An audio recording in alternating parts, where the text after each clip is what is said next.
వైకుంఠ ఏకాదశి సందర్భంగా సనత్ నగర్ ఎమ్మెల్యే తలసాని శ్రీనివాస్ యాదవ్ సికింద్రాబాద్ నామలగుండులోని శ్రీ కళ్యాణ వెంకటేశ్వర స్వామిని ఉత్తర ద్వార దర్శనం చేసుకున్నారు. ఆలయ కమిటీ ప్రతినిధులు తలసానికి ఘన స్వాగతం పలికారు.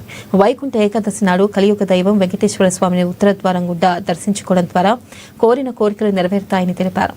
అందరూ వెళ్లి తిరుమల తిరుపతి వెంకన్నను దర్శించుకోలేరు కాబట్టి నగరంలో వెంకటేశ్వర స్వామి ఆలయాల్లోనూ దర్శించుకోవడం జరుగుతుందని పేర్కొన్నారు.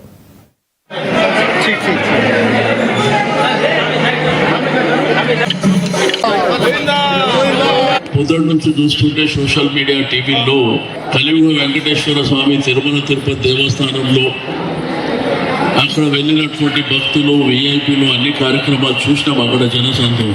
బట్ ఇక్కడ సీతాఫల్ బండిలో కూడా ఆ స్థాయిలోనే మరి ఇక్కడ ఉన్నటువంటి దేవాలయం కావచ్చు, ఇక్కడ ఉన్నటువంటి భక్తులు కావచ్చు, మన ఆర్గనైజర్స్ కావచ్చు, ఏమాత్రం తీసిపోకుండా ఆ వెంకటేశ్వర స్వామి తిరుమలకు వెళ్ళలేనటువంటి వాళ్ళు ఇక్కడ వైకుంఠ దర్శనం చేసుకోవడానికి అన్ని కార్యక్రమాలని గడిచిన వారం నుంచే మరి ఏర్పాట్లు చేసినటువంటి నోముల ప్రకాష్ రావు గారికి, వారి సహచరులకు అందరికీ నేను మనస్ఫూర్తిగా అభినందన తెలియజేస్తా ఉన్నాను.